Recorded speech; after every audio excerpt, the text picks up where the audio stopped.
Good evening, everyone. Welcome to the March 5th, 2024 meeting of the Chatham Select Board. Please note, this meeting is being recorded and will be available shortly hereafter for scheduled and on-demand viewing on any smartphone or tablet device.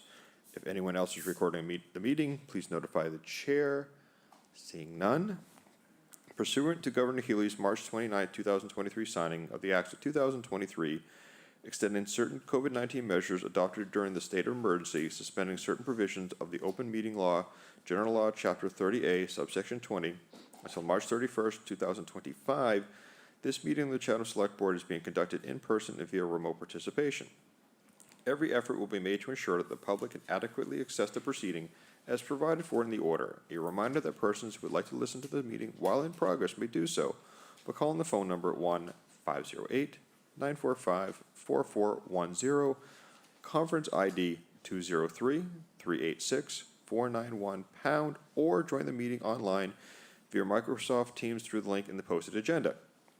While this is a live broadcast and simulcast on Channel TV, which is now Xfinity Channel 8 and 1072, despite our best efforts, we may not be able to provide real-time access. We will post a record of this meeting on the town's website as soon as possible. First item on the agenda, we're going to do a roll call to establish our quorum. Select Board Member Nicastro. Present. Select Board Member Davis. Present. Select Board Member Dykens. Present. Select Board Member Shell. Present. And Select Board Member Metters is present. So just give you a quick rundown of tonight's agenda. We have approval of 2 sets of minutes. We will go into our public announcements and agenda item request. Then we will proceed to a drinking water testing and pumping update for January 2024. Then we will go into public comments on our business agenda. And our business agenda this evening consists of A, consider acceptance of conservation restriction for the protection of well 10 as a source of drinking water. Item B, 2024 annual town meeting article review and vote for number 1, establish a Town of Chatham Adult Supportive Day program. Item 2, general bylaw amendment, authorize revolving fund, chapter 37, section 5, parentheses G, increase receipts for inspectional service revolving fund. Item 3, general bylaw amendment to our waterways. Item 4, proposed tree protection bylaw. And then we'll conclude our evening with the board going into an executive session. So with all that, I will start with the minutes of February 20th, 2024. I'll entertain a motion to approve. Mr. Chairman, I will move the approval of the minutes of February 20. Thank you very much. Second. Missions, corrections, Dean. Thank you, Mr. Chairman. I have 2 on page 17, second full paragraph.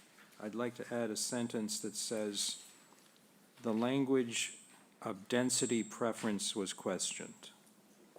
The language of density preference was questioned. And then on page 18, in the motion, there were 2 aspects to that motion. So I would like to, in the first sentence, I'd like to strike the first word, the, so where it says approve the release and substitute the word and then strike the word of. So it would read to approve and release the executive session minutes. That's it. Okay. Mike. Yeah, I don't know how this fits with Dean's addition, which I'll accept. I want to add a sentence now, I think after the sentence that Dean proposed, to read as follows, and Kathy has this, so I won't read it too slowly. It was also explained that earlier drafts of the RFPs had limited the developers who could participate to nonprofit developers, but that this limitation had been removed so that both nonprofit and for-profit developers would be acceptable respondents to the RFPs. That's good. Okay. Good. That's all I have. Okay. Anyone else? All right. Unless there's further additions, all those in favor, Select Board Member DeCastro. Aye. Select Board Member Davis. Aye. Select Board Member Dykens. Aye. Select Board Member Shell. Aye. And Select Board Member Metter says aye. Mr. Chairman, Yes, please. I neglected to ask Kathy, because I think this has been taken care of, but I know that Ms. Gibbs had forwarded the comments that she read, minus the post-meeting piece of that. Yes, they've That will been be added attached. to the online attachments. As Okay. they're a separate attachment as opposed to, there's that big attachment that was here and then hers is That will now- be part of the attachments to the, It is, to the yes. minutes. And it is listed online as such. Okay, thank you. All right. Approval of minutes for February 21st, 2024. Mr. Move the Chair, minutes, yeah. please. Okay. Go ahead. You guys Move the can minutes. arm wrestle who's doing the motion. Move. Second. All right. Further, any corrections, omissions? Dean? Yeah, on page 5, maybe Mike might have caught this in his communication over the weekend. About 2/3 of the way down the paragraph that begins statistics from the past year, there's a reduplicated, there's a repetition of 2 phrases, total number of unduplicated participants. Is that, am I correct? That was there? how it was presented on the slide, Oh. so. Okay. And then on page 7, I think there was something missing. Again, 2/3 of the way down, there was a legal budget increase of 10,000. And then the final sentence there, how that breaks down, something's missing there. Maybe she discussed, I don't know. That's it. Okay. Additional comments or corrections? Why don't you just say she explained? I remember that was in response to a question I asked. Okay. I think, is that okay, Jill? We're talking about you. All right, unless there's further corrections or comments, all those in favor, Select Board Member DeCastro. Aye. Select Board Member Davis. Aye. Select Board Member Dykens. Aye. Select Board Member Shell. Aye. And Select Board Member Metter says aye. All right, public announcements and agenda item requests. I will start with the board. Does anyone on the board have a public announcement or agenda item request? Jeff? Corey, I just want to remind us that a couple of requests I've made, I just do want to revisit where we are with Kate Gould Park maintenance, just in anticipation of the summer coming up. The lights were flickering. I just want to make sure we get enough voltage or whatever it is, the electrical service at Kate Gould Park, that we take care of it before the summer occurs and we have music and plays there this summer. And then the other item I had on the agenda, I would like to just reinvigorate the notion of traffic safety signage on Crowell Road on Monomoy Middle School. That coupled with kind of the parking that's been, the parking issues there upon pickup. I know we mentioned that when Chief Anderson was here, but I just kind of want to combine those two, parking and then the signage, traffic safety signage along Crowell Road for both ends of the middle school, north and south. Thanks. Okay. Anyone else? Is there anyone from the public in-house tonight? Ms. Coleman?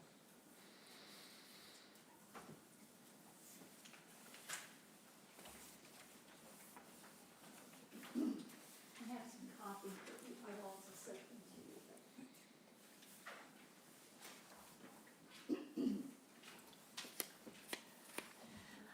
I'm Roz Coleman from 600 Orleans Road, North Chatham, and I would like to request that the Chatham Board, Select Board, respond to the challenge that the Cape Cod Chronicle gave us. They really gave it to Chatham, Harwich, and Orleans. And they think we should explore working together to design a regional swimming facility. And I, Rosalind Coleman, request that the Chatham Select Board put a non-binding question on the May 13th, 2024 warrant as follows. Shall the town of Chatham explore participating in a regional swimming pool facility? And that would be a non-binding question on the May 13th Spring Town Meeting warrant. Now, just as a little background, there are companies that specialize in designing swimming pools to meet the diverse needs of several towns or a city, for example. And the diversity in many towns or cities might be that you need a swimming pool, a sports pool, not necessarily an Olympic pool, but a sports pool, so that a sports pool, a therapy pool, water aerobics, wheelchair accessible pool, and swim lessons for all ages. Now, as an example, in 1961, West Hartford, Connecticut, voted for a regional swimming facility, and they designed and built, that was designed and built by Cornerstone's Aquatic Center. Now, when they did this, they reserved a lot of open space, and they hired Cornerstone Aquatic Center. And more than 60 years later, the facility is thriving. It's offering a wide range of programs for residents of West Hartford and the surrounding communities. Any questions? No, no questions at this time as we can't get into deliberation, but I would have no problem with putting this on one of our next one or two agendas, so we can have a discussion on this. Dean? Yeah, Mr. Chairman, I'll join in that request so that it does get on the agenda in either next week or the week after. Yeah, because We can make a coming close to decision. closing the warrant, so I would be happy to have this discussion. So, thank you for bringing this forward. Anyone else in-house has a public announcement or agenda item request? Is there anyone online with a public announcement or agenda item request? Yes, Mr. Chair. Ms. Gibbs? Elaine, please go ahead. Yes, thank you, Mr. Chair. Yes, I have an agenda item request. The Town of Chatham's Facebook website noted that the Monomoy Wildlife Refuge Visitors Center is scheduled to be demolished in April. It's owned by the U.S. Wildlife and Fisheries. It's a perfectly nice building. Currently, it's 90 feet from the cliff. It has to be decommissioned because of the septic system that is closer to the edge, but I don't think the building is going anywhere anytime soon. A number of people asked on that page why the town of Chatham couldn't consider it and maybe contact U.S. Wildlife and Fisheries to see if we could work something out where we could take possession of the building. In response, it said, well, we can't do it because we put out an RFP for affordable and attainable housing and U.S. Wildlife and Fisheries didn't respond. I don't think that is what we were looking for in RFP. What we're simply looking for is a process where we could potentially take over that building, and it wouldn't necessarily have to be for affordable housing. We've spent $700,000 towards the boathouse, which we still don't have yet. And I think that the U.S. Wildlife might say you can have it for $1, and we'll work with you to bring it somewhere. It could be used for affordable housing, or it could be used for the transfer station. I mean, it's a possibility that we could look at it and say we can save $3.8 million if we use this as part of the renovation at the transfer station. I think it's an opportunity for us to repurpose perfectly good structures. I can't imagine it's just going to be demolished. It's a really nice building, and I would ask that you look into it. And I think all it would take is a phone call to U.S. Wildlife and Fisheries and say we're interested in it potentially, and what would be the process. Because it's a fairly good size. It could hold 2 apartments easily, and certainly would go a long way if we found a location for it. So I would ask that at the very least a phone call be made to them and find out what we could do to make it happen. I really hate to see perfectly good structures just demolished without seeing what the opportunity might be for us. Thank you very much. Thank you, Ms. Gibbs. Is there anyone else online with a public announcements or agenda item request? No. No. All right, we're going to go into our drinking water testing and pumping update for January 2024.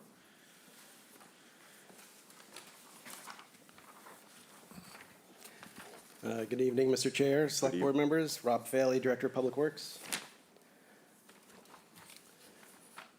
So I just go through the monthly update for the month of January. Training field wells 5 and 8, the permanent treatment facility. The temporary vessel remains offline for the winter, but as far as the permanent contract. The submittals have been received. We received submittals from 55 contractors, which is a pretty robust interest. 7 of those contractors were general contractors, and the remaining 9 categories for the sub-filed bidders, we had at least 4 in each category. So we're hoping, we're out to bid now, and we're hoping to see a really robust, competitive bid session. For wells 10 and 11, basically it's mostly complete. Robert B. Auer is substantially complete with the project. Calibration of chemical tanks and SCADA programming, fire alarm equipment, employee training, all that is ongoing. We have a conservation easement we'll be discussing later tonight. And once we have a path forward for that, we'll schedule a Mass DEP inspection, and hopefully we'll go live here in the next couple of months, depending on Mass DEP's schedule. So for the water pumping status, for the month of January, wells were pumping 4 to 6 hours per day. We did not hit the low storage level alarm this month, or for the month of January. Big thing I want to discuss with you is water sampling.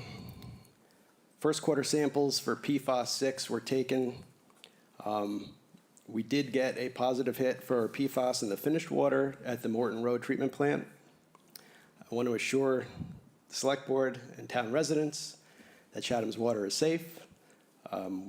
We did look at what the numbers were. We got the initial hit. We went out, we took a confirmation sample. We isolated it to well 6. It was still below Mass DEP standards, and it was still below the proposed EPA standards that haven't gotten into effect yet. So it was a pretty low level of PFAS. But we were able to adjust some of the flows between wells 6, 7, and 9, and the finished water coming out of the Morton Road treatment plant is non-detect. So all the water feeding town residents does not have any detectable PFAS in it. I could pause there if there are any questions. I'm sure there will be. Any questions at this stage? Dean? Thank you, Rob. So the original detect was below 4? The original, That's the proposed federal, I think. that's the isn't it? proposed value of 4 parts per trillion. The original detect at the raw water was slightly higher than that. But we did a confirmation test, because we never rely on a single test. The confirmation test was below 4. That was at the finish, That was at the raw water. at the raw water? Right. Okay. All right. Thank The you. finished water never went slightly above 2. Okay. Thank you. So just to be clear, Rob, the 6 is offline, you said? Nope, 6 is is still online, pumping. okay, yeah, It's okay. been dialed down a little bit. Okay. I think it's important to keep the water moving, because if this is a plume of PFAS, I like to keep it moving along.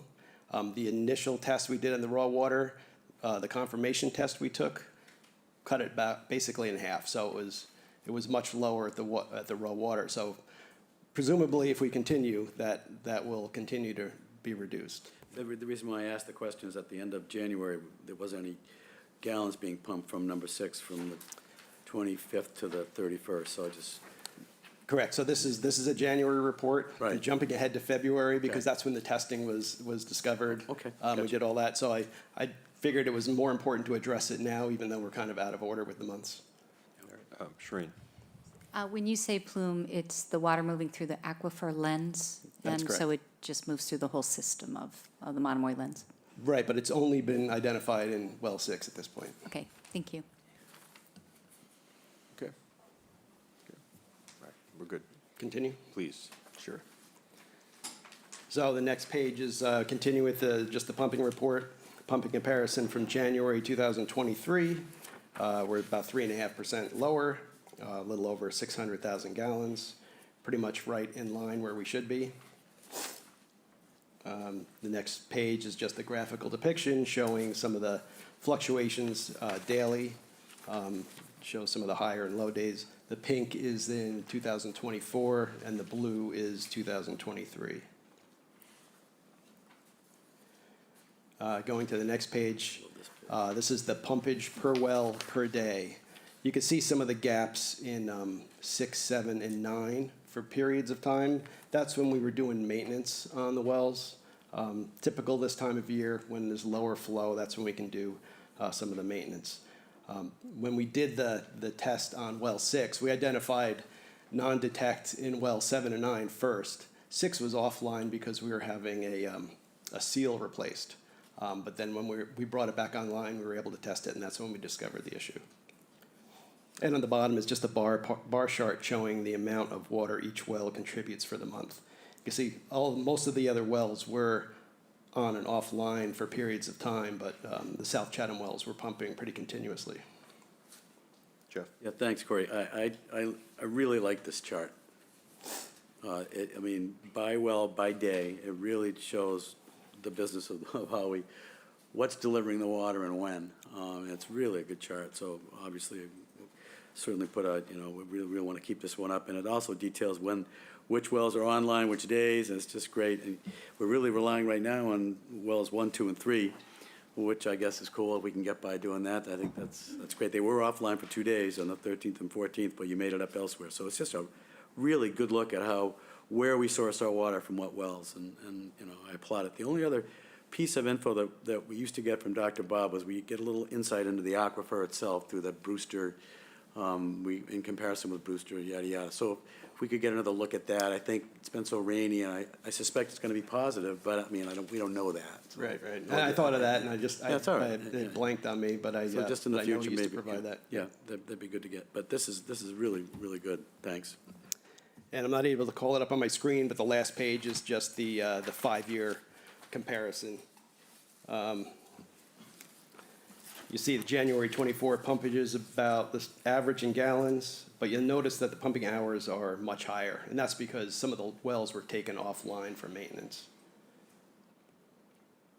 Yeah, this is a good one, too. Yep. Well, any questions or comments from the board? No? Is there any questions or comments from the audience and house tonight on this? Is there any questions or comments from our online audience? Yes, Mr. Chair, Ms. Gibbs has a question. Elaine, go ahead. Yes, thank you, Mr. Chair. Yeah, I had a couple questions in the town manager's report last month. It said results from the water treatment plant showed a detection of PFAS well below the maximum contaminant level. I guess I have 2 questions in terms of the treatment plant. Were they shown with, as the sewage was coming into the plant, or was that after it had been treated and it was the effluent? And what would happen if, because you had indicated that you were going to try and determine the actual location where it was coming from. If for some reason we find that in the pre-treatment, PFAS are coming in and we don't know the source, what has to happen? Do you have to shut the plant down, or do we have I&M filtration and PFAS treatment, or vice versa, on the plant itself, so that we don't have PFAS going into Cockle Cove? I guess I just don't, if we don't know where it's coming from and the numbers go up and it's affecting the treatment plant, what is the process for that? Rob, we're going to clarify. Yeah, so the treatment plant is the Morton Road Water Treatment Plant. We haven't detected anything at the wastewater treatment plant, and we're not obligated to test the wastewater treatment plant. Okay, so that it was not at the wastewater treatment plant. That's correct. And why wouldn't we test that, though? That's not something that we want to see if there are PFAS coming in with the sewage from somewhere? Well, it's really hard to control where water, where that liquid is coming from. I mean, it may not be coming from our water supply. It may be coming from outside sources. People put all kinds of things down the drain, and it would really be hard for us to control, kind of dictate where that was coming from, to try to find the source. Okay, thank you. All right, thank you very much. Is there anyone else online? No. No. All right, so any final thoughts from the board? No, I mean, thank you for the report. I do, just one small one is, just going back to the front page, I mean, I think it's a positive that we see this number of responses from general contractors. Not only do we have 55 contractors, but in every category, we had at least 4, which you pointed out. So I think that's kind of a positive projection of what might, hopefully we'll see down the road. Maybe not, I don't know, but We'll keep our fingers crossed. exactly. Thank you. All right. Next, this is an opportunity for public comment on our business agenda. I will start with anyone in-house tonight. If anyone in-house would like to make a question or comment, I see a hand in the back. Yes. Pat? Pat? Sorry.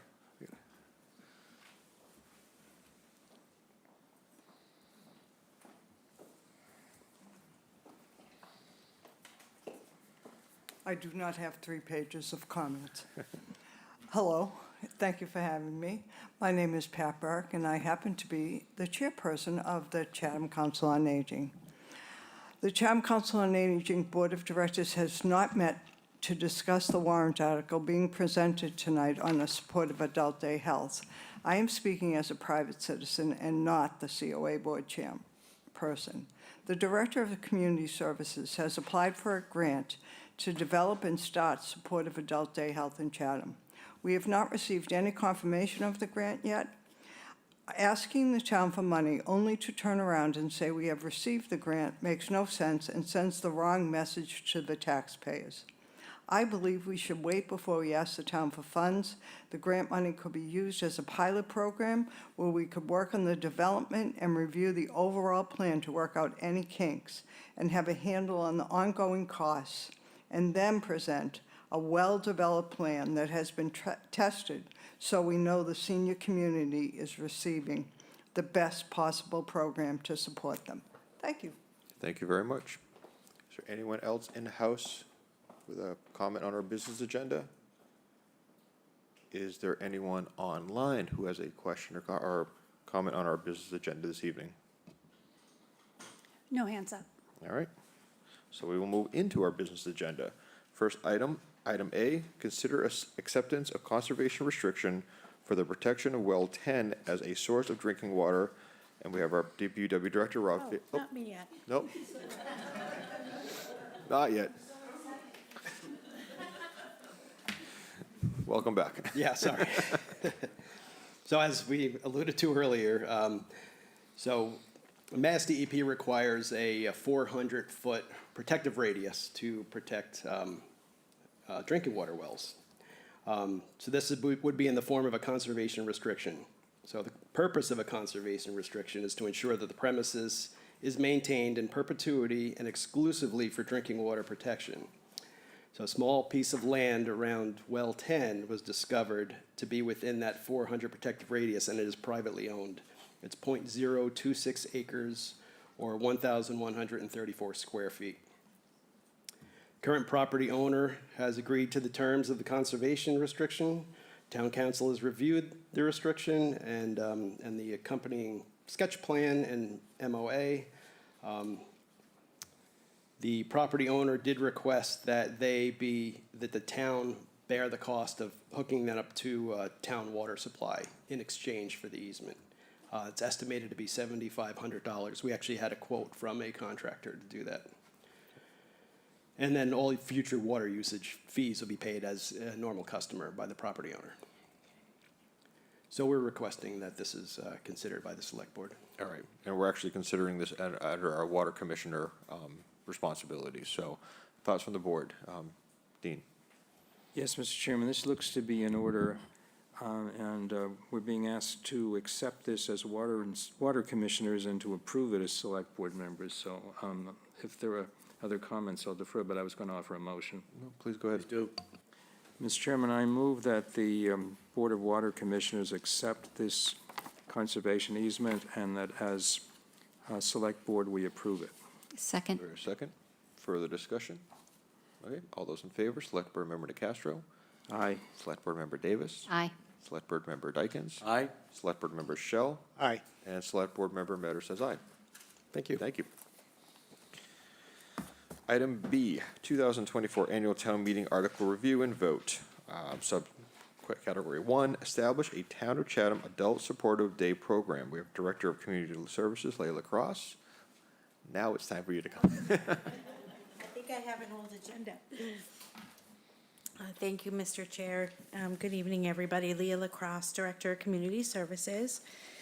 I think I spoke, the last time we spoke, I was discussing how in the last 6 months that we've seen the Center for Active Living has seen a dramatic increase in the number of participants and their families seeking assistance for dementia-related issues. In particular, the demand for caregivers seeking respite services has more than doubled. And I'm kind of reading from this and kind of improvising. No, I know you have it in front of you, but family members caring for a relative with dementia often experience a complete upheaval of their normal lives and face multifaceted, complex, and stressful life situations. At this time, the option for them is to go to the Rock Harbor Respite Program in Orleans. They do a great job, but it's not their community in Chatham. And while there's misconceptions whether or not there is a wait list or not at Rock Harbor, there is not a wait list. They do not keep a wait list, but that being said, it can take up to 10 months for an individual to get in there. They go through a lengthy process and then they have to wait for an opening. So opening a new adult supportive day program at the Chatham Council on Aging would address that immediate need and get the families that they need in a timely manner. It's also important to note that a lot of the caregivers that we see seeking respite are in their 70s, 80s, and even 90s. We have people who are in their 90s caring for a spouse that is over 100. So 10 months can be a lifetime to them to have to wait. So opening a new supportive day program here would address that immediate need, and the requested funding will cover staffing, required staff training, furniture that complies with recommendations found in the age and dementia-friendly design considerations for physical infrastructure by the Executive Office of Elder Affairs, required technology, which is more safety technology, door alarms, and cameras for safety reasons, programming supplies. As this program is supportive and not a medical model, it's important to note too that there are no clinical staff requirements. If the select board is in favor of establishing this program, I recommend that the town add an article to the warrant to appropriate the sum of $273,682 for the purpose of funding an adult supportive day program within the town of Chatham for the first year, and to raise said amount through the tax rate. Any grant funds received prior to annual town meeting would offset the amount requested. One thing that I would like to respectfully request here is, again, we discussed this at the last time I was here, is that if you were to ask for that you add an article on the warrant for this, that I respectfully ask that it be located at the Chatham Center for Active Living.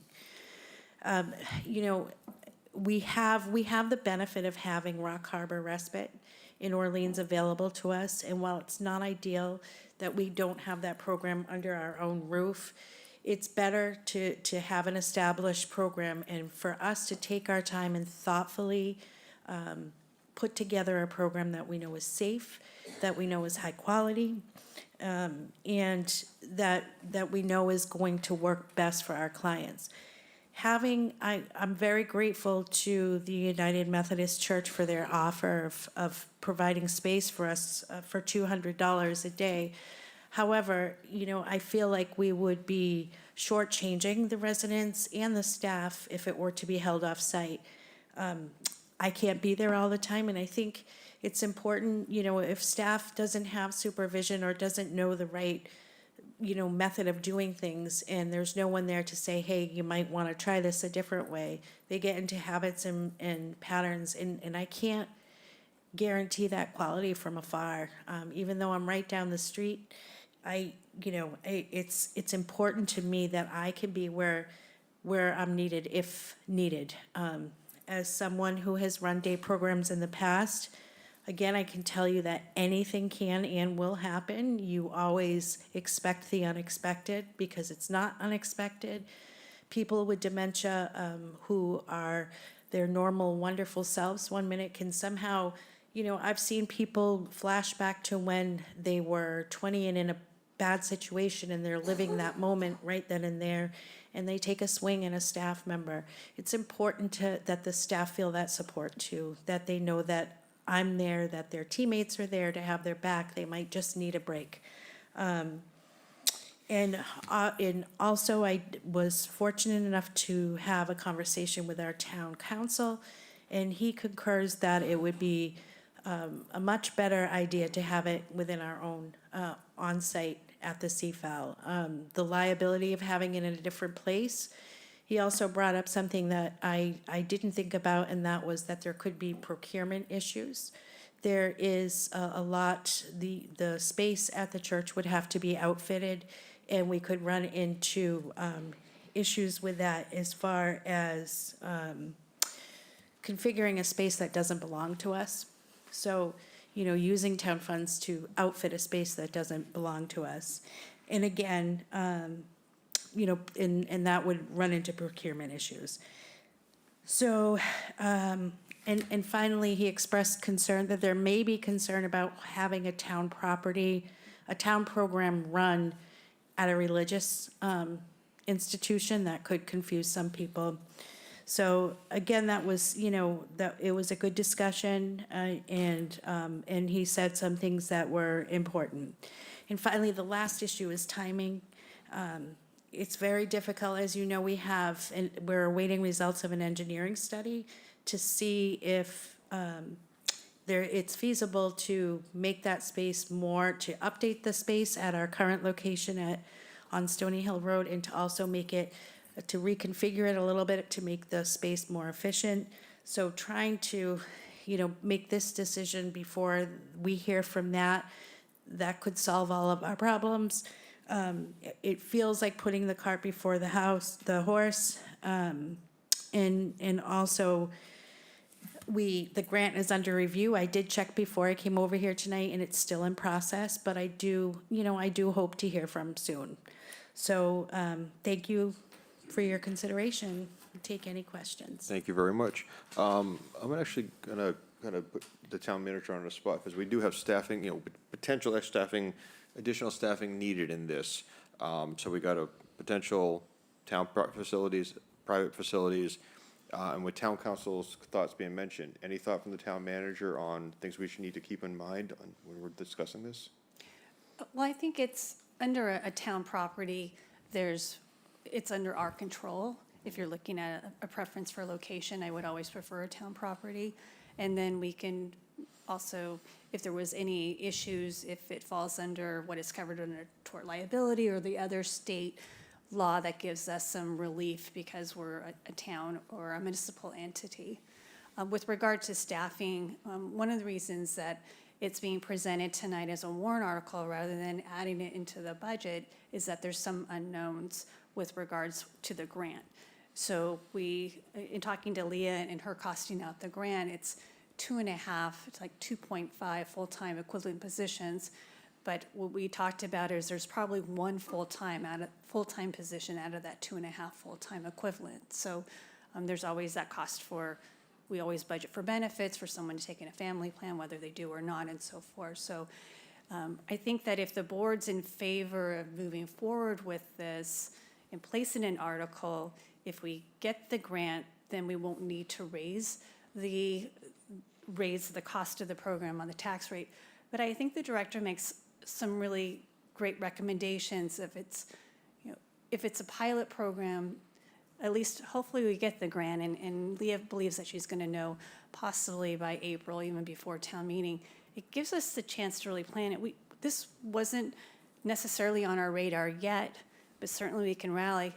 But as you also know, we're having some challenges hiring staff too, and I just don't know if I can have full staffing for a program in time by July 1st. I think we can, but these are unknown. So if there is a warrant article, my recommendation would be, it could be contingent on any funding offset by a grant or reduced, by that same amount of the grant. It's just a matter, we don't know if we're going to get the full amount that we're requesting or if it's a partial grant. So Leah's had a lot of great luck, but we worked really hard, and she in particular, to make a deadline for a grant that's right in the middle of the budget planning season. So I hope that answered your question. No, thank you very much. All right, questions from the board? Jeff? Yeah, I just had a couple quick ones. We're, it might include hiring 2.5 full-time equivalents, but we're gonna run the program 2, maybe 3 days a week. So why would we need 2.5 full-time equivalents if we're only having a 2 or 3 day program a week? That's a great question. The one part-time, the one full-time person would be the program manager, and they would be responsible for the days of the week that the program wasn't running. They would be responsible for doing the intakes, for interviewing families, that kind of thing, planning programming, soup to nuts, also the billing, which is considerable because there's multiple places to bill. So they would have full-time duties, especially in the beginning, getting things up and running. And then as the program progressed, they would, you know, those duties would continue to keep them busy for 40 hours a week. And then the 2 part-time staff people would be the aides that would actually be working in the program. So I guess I don't understand, 2.5 full-time equivalents. You said there'd be 2 part-time people and 1 full-time? Yes, Well, and then, this reads 2.5 full-time equivalents is what it reads. oh, okay. Yeah, so I That's think. an error. Yeah, because it seems like heavy on the FTEs, if you will, but, you know, I'm very much in favor of the program, and I'm more comfortable with having it located at the CFAL, with what you, especially with what you said tonight, Leah. We have adequate space, and I think I can answer that question, and if we don't have it, you know, where are we gonna have this program? You know. It's another good question. So in that 0.5 person I want to add to is the driver, because that we do, Yeah. with the day program, we are required to provide transportation to and from the program. To answer your question, the only adequate space we have currently is in our dining room. And we do have adequate space upstairs and downstairs, but the downstairs has no restroom, so we can't have it down there. The upstairs with the slope ceilings, I felt it was too dangerous for our participants to be there. So in the dining room is perfect. It's adjacent to the kitchen, right next to the kitchen, and just steps away from the restrooms. So what we would do is, you know, in working with my team there, we talked about the fact that for the 2 to 3 days a week, if there were programs that would have previously been held in the dining room, we would move those to the community center. Just one other follow-up, Sure, if go I ahead. might. So should the warrant article read, if we approve the program, should it read that it's, you know, if we get grant funding, then those grant funds will offset any ask on the tax rate, and we will not then encumber the tax rate? I think it's, I don't know if Yes, it says and that. we, Okay. and I think I just need to add that to the motion rather than having it in the explanation. That's what we do usually when we, Right, with wastewater projects and so forth. Okay. Thank you very much, thanks. All right. Dean? Yeah, thank you, Mr. Chairman. Thank you, Leah. My understanding is that you need 1 staff person per 10 clients, is that 5. per 1 5? per 5, yes. Okay, so that would help explain the staffing. When this was first presented at the Council on Aging, which, like the Select Board, endorsed this conceptually, unanimously, both boards, that followed a visit that I made to the Methodist Church, and I'm equally appreciative of that they would be willing to house this. And I thought that there was great potential there. But having thought about it further, since we heard indirectly through you, and I had a conversation with the town manager about the opinion of, or the advice of town council, there isn't a formal legal opinion, about potential liability issues if this is off-site. And hearing from you the operational concerns if this is off-site, I think it would make more sense to have it at the CFAL, acknowledging the challenge that it's going to require replacing some programs that take place there. I have some reluctance about sending this to town meeting in its current form, because I think it is a bit premature. We don't have the engineering study for the current building, and it would be good to have that information. And frankly, I have consistently referred to this as a potential pilot program, and I'm sort of associating myself with the comments that Pat Burke made. I think it's more likely to be successful at town meeting if we go there with a year's experience behind us and be able to say, we've run a successful program that has been essentially funded with the grant money, and we'd like now for the town to embed this in the budget. I was very pleased when the town manager presented a budget that had no new staffing. And that's been different. That's different from what we've experienced in some of the more recent years. And we've grown the staff of the town significantly in the 9 years I've been on this board. I've supported every single one of the positions because I felt they were necessary. In fact, I encouraged the town manager over the years to put forward those positions that she felt were necessary to carry out the town's business. So I'm a little reluctant to go to town meeting and ask for $275,000 and add additional staff at a time when I think we should be seeing if we could run the program competently and effectively in the nature of a pilot.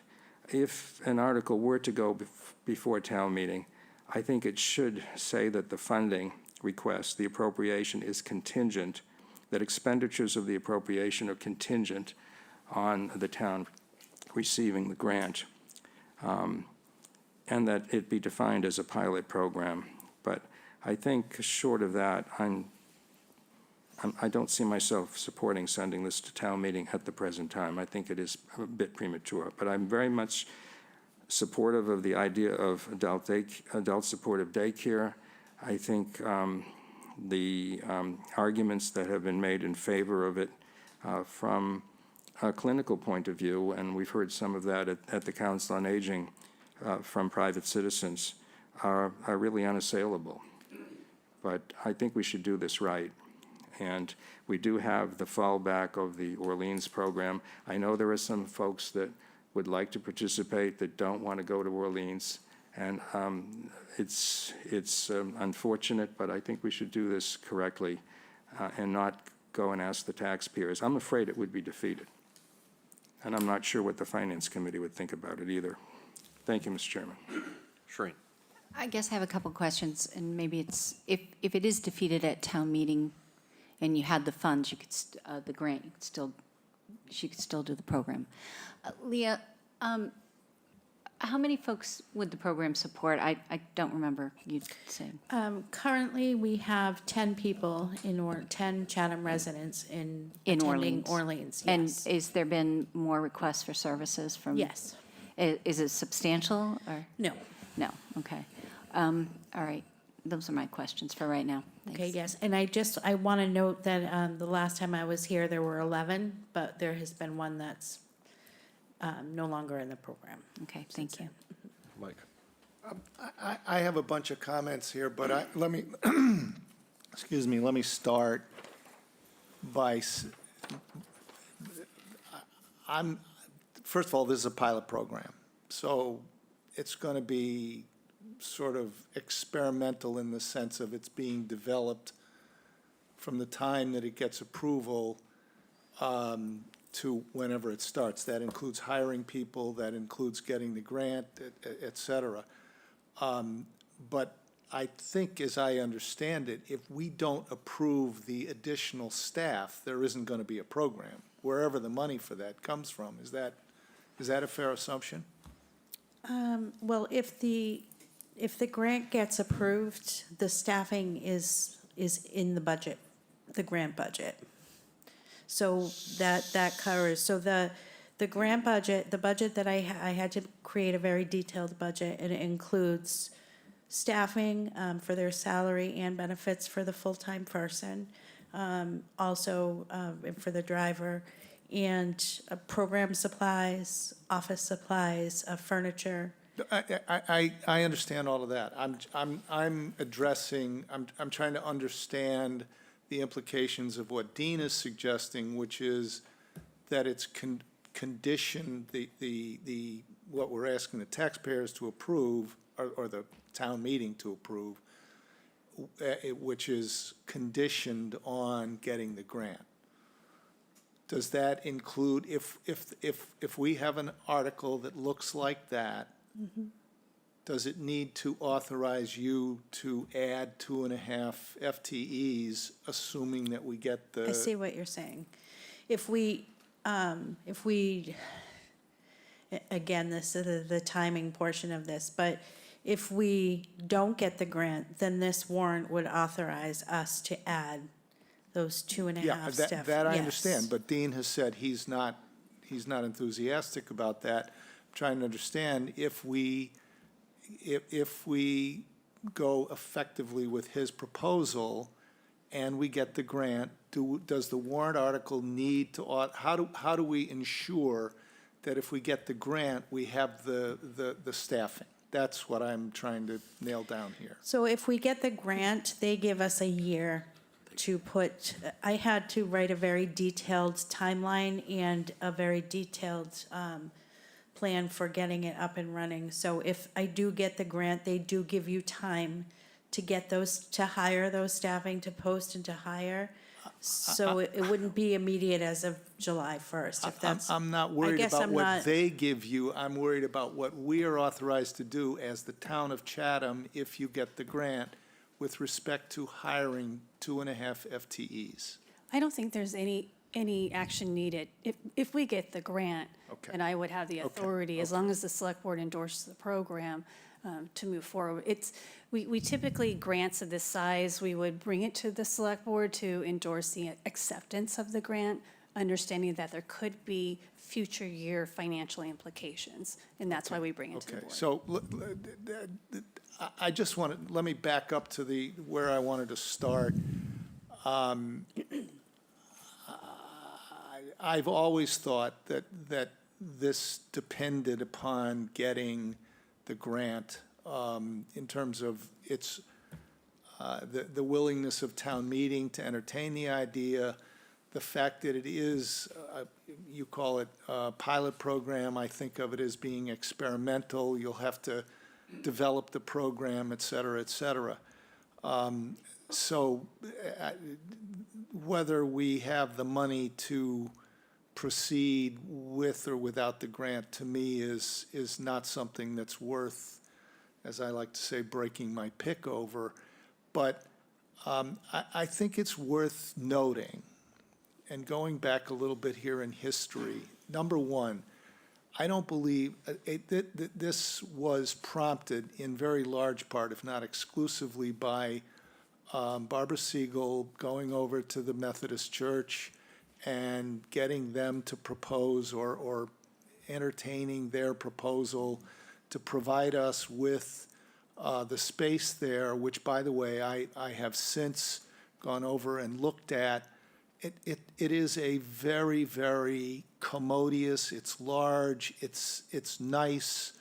It is, there would need to be accommodations made in terms of fitting the space to the use that we're talking about here, but it's very generous. And generous not only in the sense of they're making it available, and I know it's $200 a day, but it's not a king's ransom, but it's generous in terms of what it provides somebody who's using it.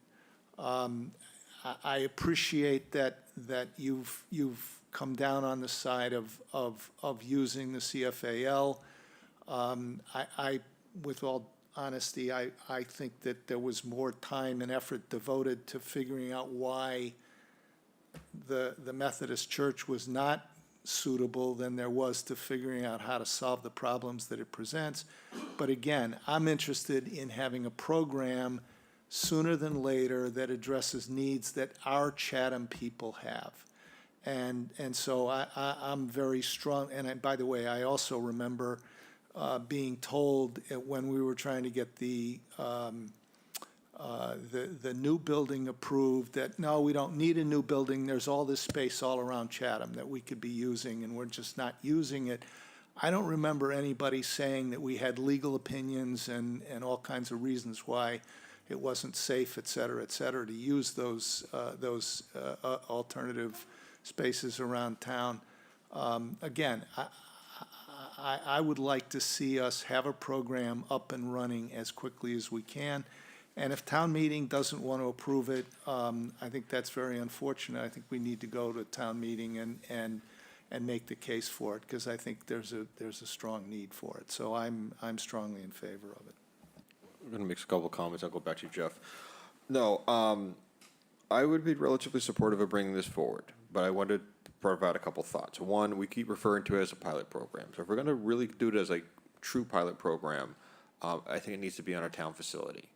I think just, my 2 cents on the like a Methodist church option or anything of that, similar status.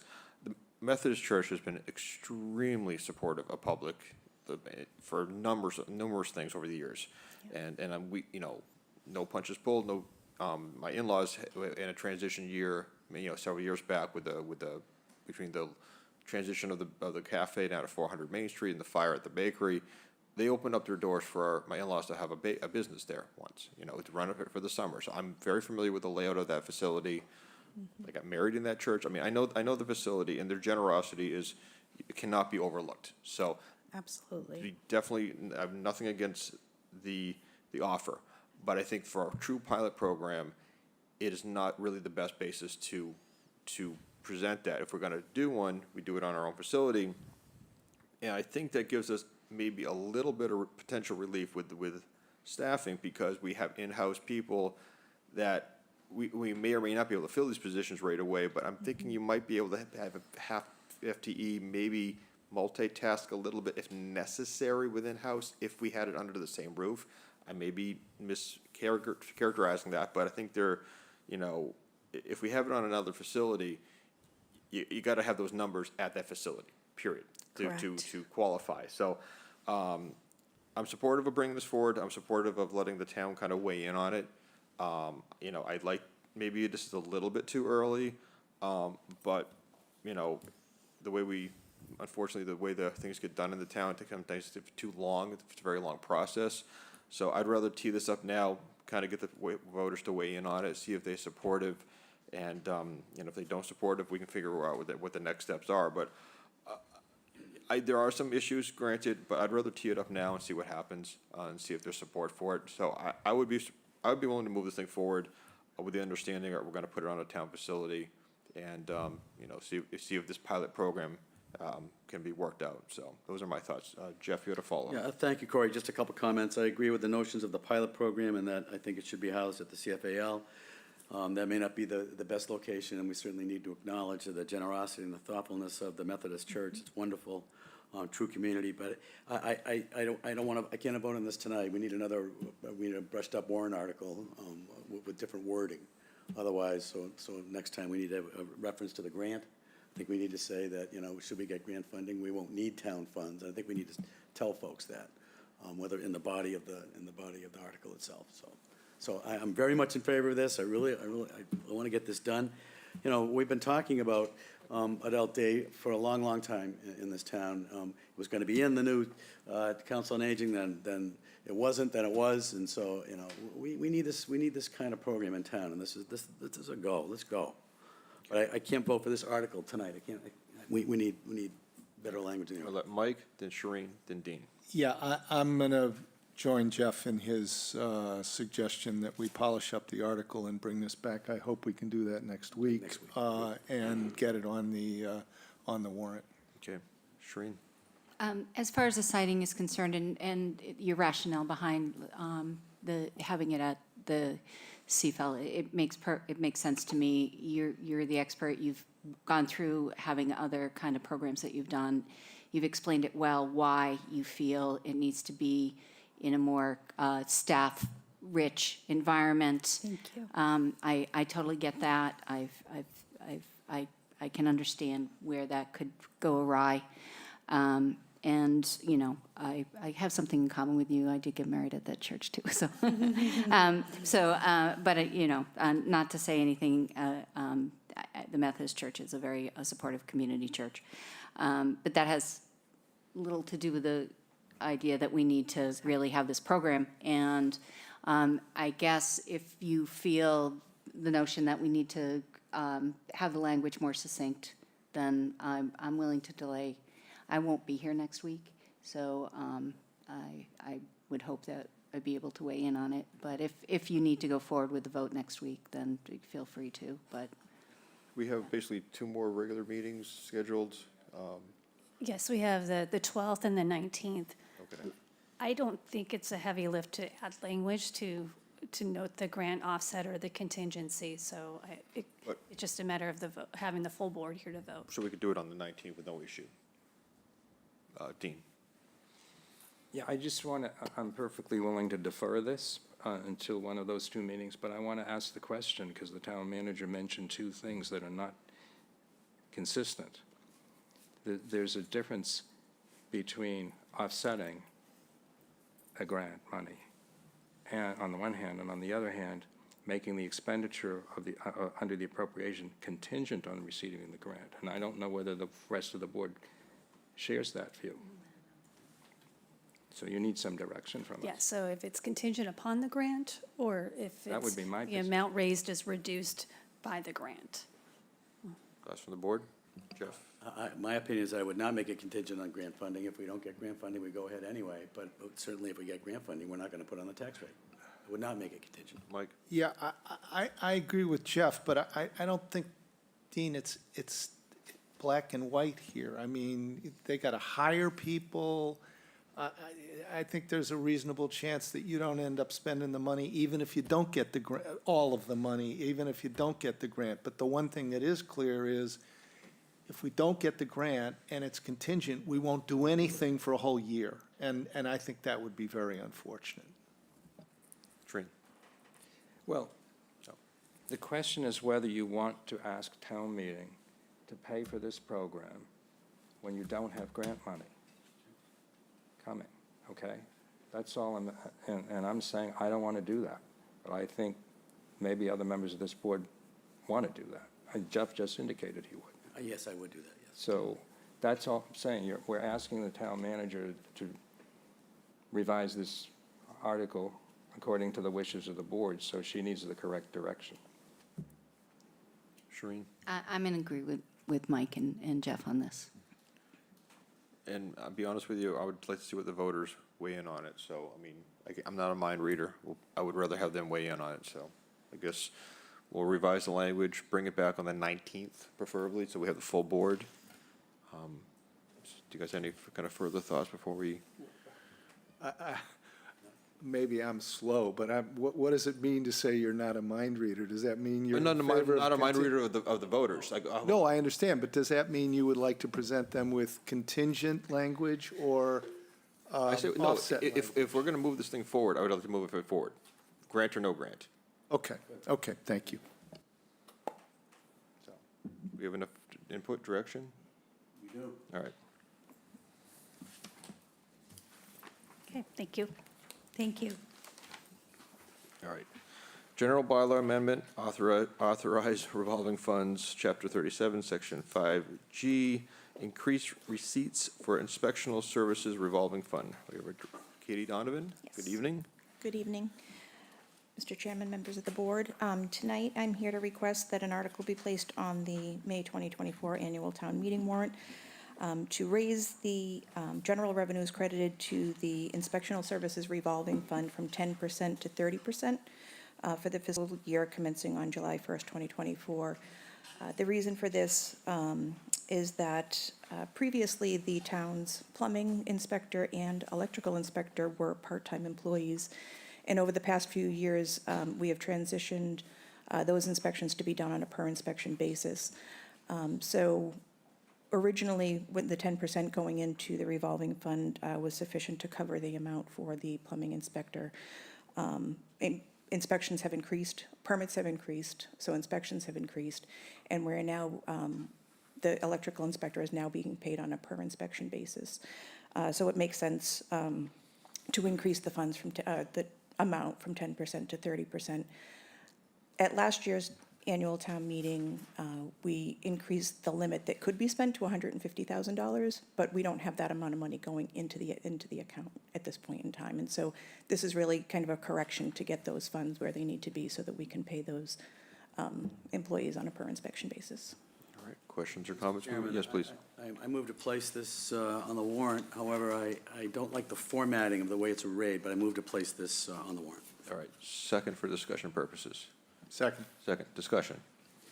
The way this is lined up, if I got the warrant, I think this was unbelievably complex, and what are we doing here? And we need to rejigger the formatting, that's all. I just don't like the way it's lined up. It's lined up north and south rather than horizontally, so. We'll try to fix it. This is actually how it reads in our town bylaws. Oh, is it really? This is the Yes. format of it. So, Yeah. but if we can figure out a way to make it more presentable, the key thing is for that column C for fees to cross out 10% and then add 30% for a replacement. It's not critical, you guys, believe me, but it just looks more confusing than it really is. It's really a no-brainer. We really have to do it. All right, Dean. I just had a question. So we're going to increase the monies by 20%. That's going to come out of the general revenues, I guess? It will come out of, yes, whatever, I think it's going into the general revenues, but it's being paid out of building permit fee, building, plumbing, gas and electrical fees that we're collecting Does through that have any community impact development. on the other expenditures in the town? I don't believe so. If we're removing 20%? This was actually a recommendation of the finance director that we move to this method as opposed to paying through our salary account. Okay. Yeah, I think the net impact might be, I think it was maybe 70,000, but also the team in community development, we're going to review the building permit fees. I don't Right. think they have been updated since 2008 or so. 2008, and actually, we're in the process right now of collecting information from other towns, and we'll be back before the board to actually bring those before you as Okay, required. thank you. All right, further input? Mike? I think it's the same question Dean was asking, but basically, the only thing that's happening here is we're taking money from one place and put it in the other place, so you don't have to budget for it. Is that a reasonable understanding of what the result of this is? Yes, so that it wouldn't be through the salary account, exactly. Okay, thank you. All right, so we have a motion, we have a second. Any further discussion? All those in favor, Select Board Member DeCastro. Aye. Select Board Member Davis. Aye. Select Board Member Dykens. Aye. Select Board Member Shell. Aye. And Select Board Member Metter says aye. Mr. Meadows, I move to recommend. Second, Second. further discussion? All those in favor, Select Board Member DeCastro. Aye. Select Board Member Davis. Aye. Select Board Member Dykens. Aye. Select Board Member Shell. Aye. And Select Board Member Metter says aye. Thank you. Thank you. Next, general bylaw amendment, waterways, chapter 265, section 20, paren B and C, close paren. We have our harbor master, Stuart Smith.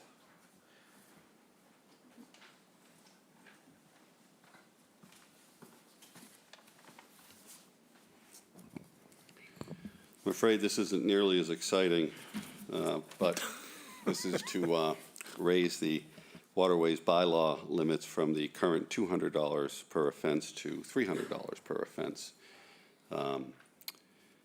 This limit has been in effect since the inception of the waterways bylaw, I believe, in the early 80s. So it's been a few years kind of on the same type of terms of raising parking fines. So proposing to raise it by $100. All right, well, thank you. For note, the Waterways Advisory Committee does support this change. So, questions or comments from the board? Move to place. Do we hear a second? Second.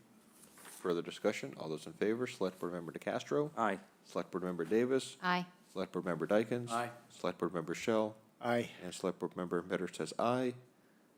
Move to recommend. Second? Second. Okay, further discussion? All those in favor? Select Board Member DeCastro. Aye. Select Board Member Davis. Aye. Select Board Member Dykens. Aye. Select Board Member Shell. Aye. And Select Board Member Metter says aye. Great, thank you. Thank you very much. All right. Proposed tree protection bylaw, we have Chatham Friends of Trees. We have Dan or Dee Dee? Yeah, Dan. Dee Dee, okay, Dee Dee, okay.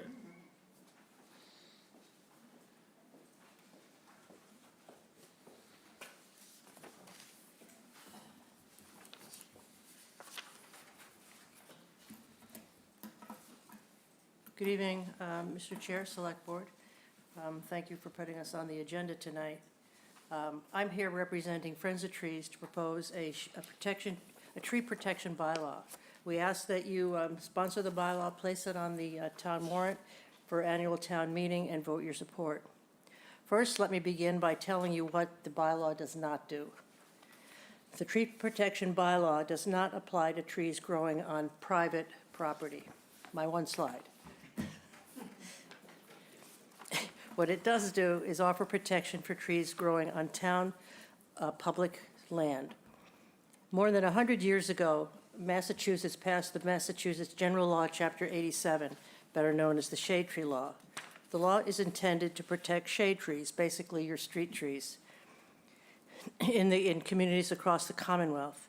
It's antiquated, vague, and addresses only shade tree removal. It's virtually silent about replacing lost trees. The purpose of the tree protection bylaw is to clarify, amplify, and fill in the gaps of Mass General Law 87. It provides the tree warden with clear guidance with respect to process and gives the tree warden, who already has extensive powers granted by Chapter 87, the explicit authority to require tree replacement. It also extends certain protections to town-owned trees in developed spaces such as parks and encourages the preservation of the town's woodlands. Again, the bylaw does not apply to trees growing on private property. As you know, 87 extends certain responsibilities to the Select Board. Section 4 gives the Select Board the charge to resolve any objection to a tree warden permit to remove a shade tree. This provision was exercised recently for the shade trees that were removed on Old Harbor Road. Section 15.8b of this bylaw also gives the Select Board approval authority of a replanting plan for trees lost during development of town infrastructure on town-owned woodlands. And I'll get to that in a moment. In addition to enhancing and clarifying the shade tree law, there are also additional provisions that are important to note. First, it establishes a revolving tree fund for the purpose of receiving fines for violations and other payments required by 87, as well as any other monies the town appropriates to it. Such funds will be used for the replacement and care of Chatham's trees. Second, as I stated, Chapter 87 does not address replacement of trees removed. It leaves such decisions up to the tree warden and so allows for decisions that maybe appear arbitrary and inconsistent. The bylaw specifies how and what is expected for tree replacement. 3, the bylaw extends some protections to trees on town-owned developed public places like parks. If the town removes a tree in a park, they must notify the tree warden.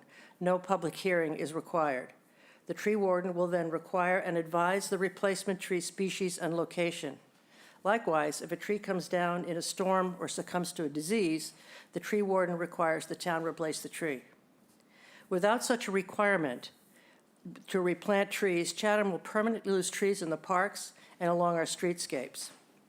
On Homestead Lane, in my neighborhood, there's an example of this. 3 very large maples came down in 3 different storms. They were all shade trees. They have not been replaced yet. Finally, the bylaw encourages the town to take care of woodland trees and to preserve as much of the wild space as possible. This is relevant when the town wants to build some infrastructure in a woodland, such as water treatment plants or pump stations. It requires the site plan to include areas of the woodland to be disturbed, the number of large trees to be taken. It encourages contractors to minimize disturbance and to include in a contract a replanting plan, the goal of which is to rewild as much of the disturbed space as possible. Without this provision, Chatham risks losing the forested land bit by bit And our woodlands are home to wildlife species, and we risk their habitat being unnecessarily segmented or destroyed. Fortunately, the town has been sensitive to this in the past. The bylaw simply makes it explicit. This is now to the select board responsibility I mentioned a little bit ago. It gives the select board the approval authority over the replanting plan. This process is similar to that followed when Eversource removed many trees and shrubs along Middle Road for the power poles. The result has been excellent. If you haven't seen it, take a look this spring or summer, because they really did a beautiful job. Rob Faley, Tom Barr, Dan Tobin, our current interim tree warden, have reviewed this bylaw, and they were all supportive. And Dan stated that the bylaw will better explain the provisions of the shade tree law to lay people, and it will give the tree warden some solid guidelines. In conclusion, the Commonwealth encourages communities to enact tree protection laws. Both Orleans and Provincetown have enacted such a bylaw. Harwich and Wellfleet are in the process. Many communities over the bridge also have tree protection bylaws. As a Tree City USA, for 10 years, Chatham's tree protection bylaw strengthens that commitment. And as stated in the fourth of your goals and objectives for the new fiscal year, titled Environmental Conservation, Coastal Resilience, and Natural Resources, you acknowledge the importance of protecting Chatham's natural resources. Clearly, when we do as much as we can to preserve and protect Chatham's trees along our streets, in our parks, and in our woodlands, we benefit from their value, and we will preserve the wonderful natural resources for future generations. And not to be forgotten, we will preserve the habitat that our wild neighbors need for their very existence. One last time, the tree protection bylaw does not affect private property in any sense. So I'll be happy to take your questions. All right, Dee Dee, thank you very much for the presentation. Just to kind of kick off a couple things. One, this proposed bylaw will need a sponsor. The board can decide tonight if we wish to be their sponsor. If we do want to be the sponsor, we will also have the opportunity to place the article and provide a recommendation. I know Dan Young went before the Park and Rec Committee last night. They voted 3-0 in favor of supporting this bylaw.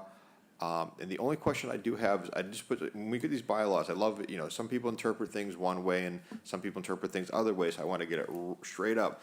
Under section 15, when we talk about some of the larger municipal properties, you talk about parks and whatever, that have greater potential of more trees being removed and replacement plans and mitigation plans and whatever. What is clear, can you just kind of go over that a little bit more about what is the expectation of this particular bylaw if the town comes forward and does some park project, what the mechanics are and what are the expectations of the bylaw? The objective of the bylaw is to just make sure we don't lose tree canopy, that if a tree comes down, there's a replacement plan for it. It's not necessarily a tree-for-tree type of a ratio, especially if we're talking about the woodlands, because obviously, there's just no way to measure that. And with respect to the woodlands, it's basically a recommendation. It just asks that there be a sensitivity to what we're losing as we, develop the woodlands. So I think that answers part of your question. The other one with respect to parks, sort of the same thing. I mean, if a tree comes down, it should be replaced. It doesn't necessarily have to be replaced in the park or in the same place it was in the park. Maybe it could be placed in another park. This is really left up to the discretion of the tree warden.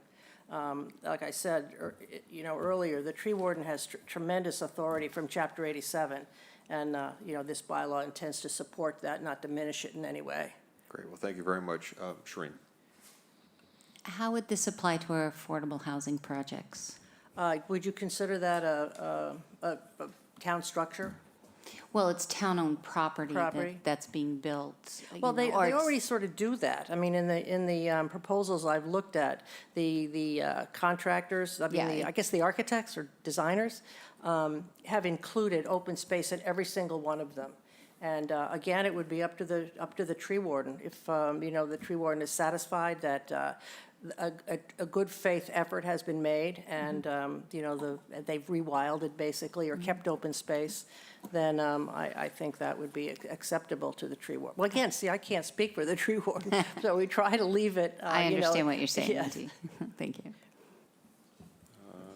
Jeff? Thank you, Corey. Dee Dee, very well thought out. Kudos to you and your team.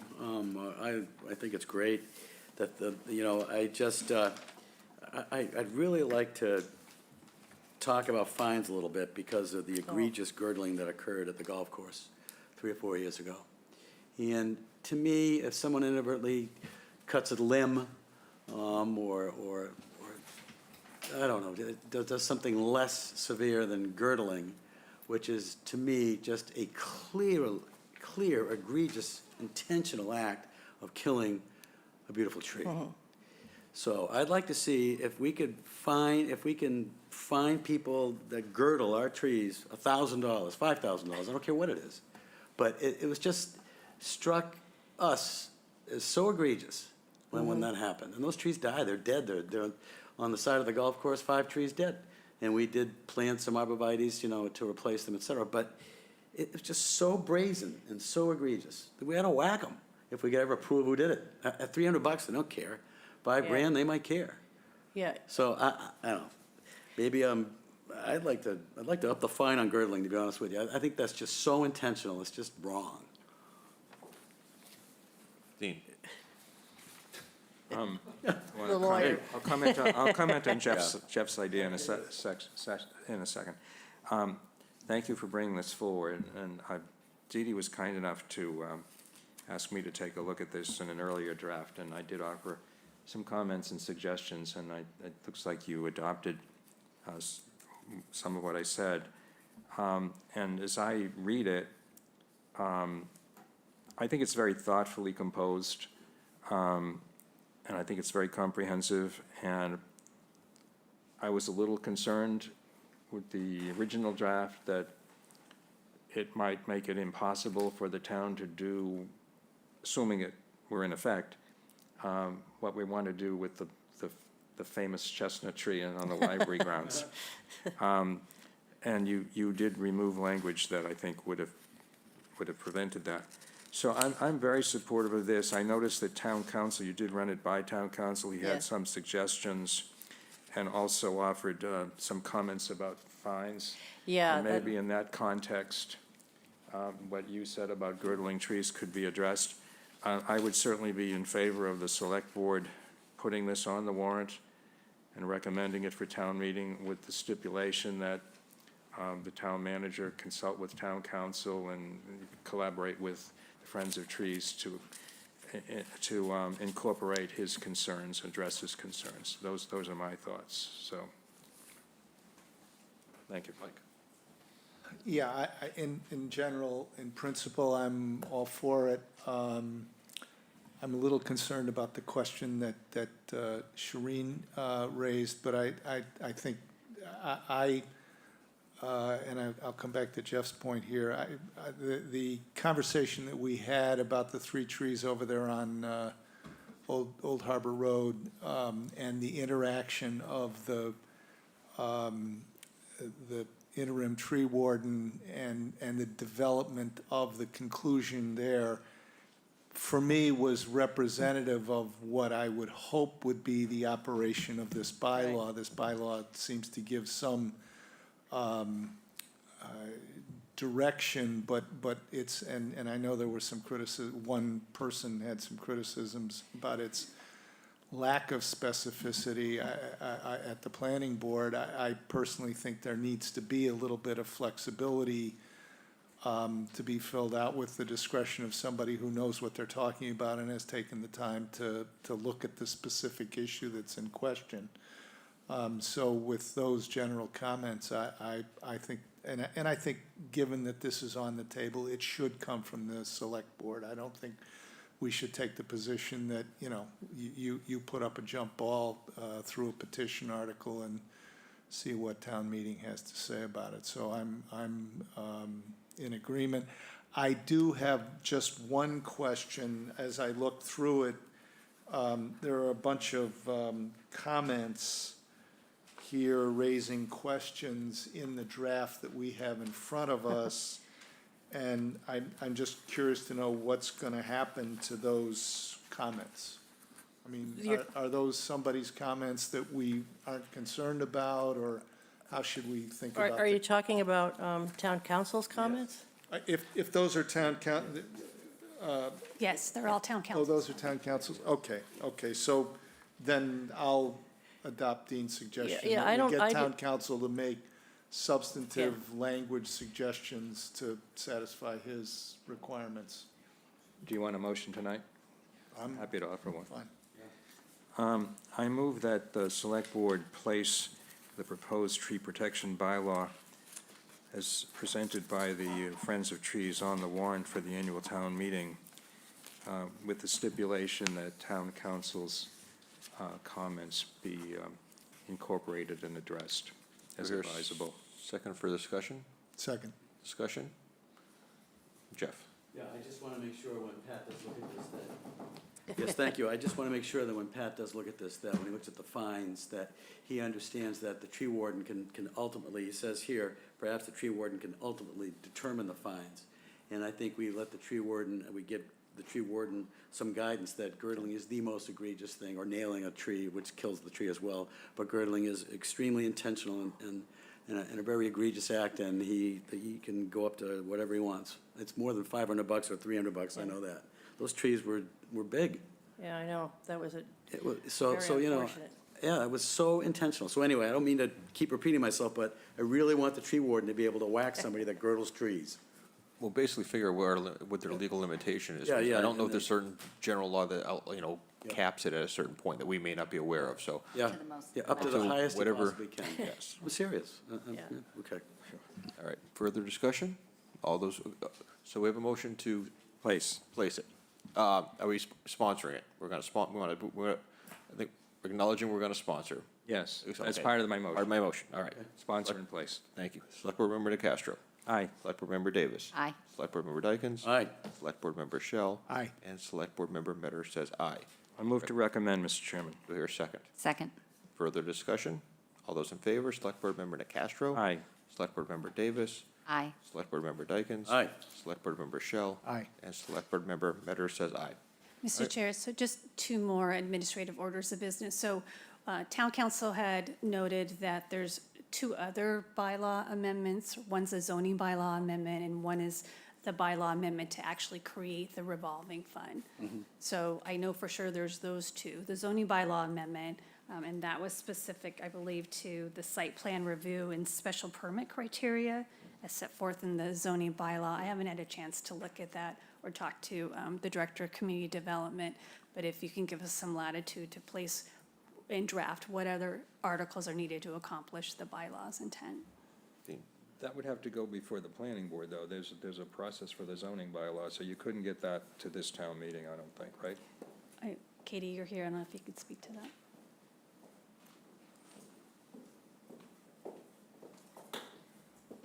I think that we could. I think that if we were to even if we place an article on the warrant, I think we can hold the public hearing after the warrant has closed. It's just a matter of getting the proper language. Okay. Well, actually, from a citizen, I guess, let Jill and I discuss it, because now that I think about it, there may be some issues, because the board doesn't actually, they don't even have a meeting scheduled at this point in time until they're, after the warrant closes. So I'm not sure that we could get So- something Well, we'll have to, to them. The planning board has endorsed this. we'll have to ask council whether we could adopt the bylaw at town, this bylaw at town meeting with the understanding that a zoning board amendment would have to follow before you could really implement this. What was the other? The establishment of the tree Oh, the revolving fund. fund. That probably can be done. Yeah, so I think sequencing, we could put the bylaw first, and then the zoning bylaw amendment, and then the revolving fund. As long as we have the placeholders, Katie and I can figure out the timing for the zoning bylaw amendment, public hearing, and so forth. Right, and the planning board did have an informational item at their last meeting, and they're in support of the general bylaw, but I'll review with Jill what town council's suggestions were, and we'll put something together, if not for this town meeting, then for the next. Mike? Well, I just note, we had a post-closing of the warrant public hearing on the Chapter 100 bylaws last year. Yes, there's a different process, though, for the zoning bylaw amendment Okay. for the, yeah. Jeff? No, I'm good. So So do you want to, probably need a motion to place any other, yeah, we got those two action items that the town manager's referring to. I move that we place on the warrant a zoning amendment to a placeholder to accommodate the proposed tree bylaw and an article regarding the associated fund. Revolving fund. yeah, to establish the fund. tree Establish revolving fund. Establish the associated revolving fund. Second. Second, do you want those as separate motions, or you're fine with one motion? If the vote's the same, it doesn't really matter to me. All right, so we have a motion, we have a second. All those in favor, Select Board Member DeCastro, Aye. Select Board Member Davis, Aye. Select Board Member Dykens, Aye. Select Board Member Shell, Aye. and Select Board Member Metter says aye. We'll see those so we can recommend them at the future meeting? Yes. Okay, thank you. All right, that concludes our regular business agenda. We are going to transition to executive session. Who would like to do the honors? Dean? Happy to do it. Mr. Chairman, I move that the Select Board go into executive session under Massachusetts General Laws, Chapter 30A, Section 21A, parenthesis 3, and parenthesis 6. 6, to consider the purchase, exchange, lease, or value of real property at 96 Commerce Park South and 0 Pleasant Street, that an open meeting may have a detrimental effect on the negotiating position, it says negotiation position of the public body, and the chair so declares with no return to open session. And 3, to discuss strategy with respect to collective bargaining, tentative agreements, parenthesis Chatham Permanent Firefighters International Association of Firefighters, Local 2712, and Chatham Sergeants and Police Officers, MCOP, Local 294. If an open meeting may have a detrimental effect on the bargaining or litigating position of the Select Board, again, there will be no return to open session. All right, second. Second. Okay, all those in favor, Select Board Member DeCastro, Aye. Select Board Member Davis, Aye. Select Board Member Dykens, Aye. Select Board Member Shell, Aye. and Select Board Member Metter says aye. Thank you very much.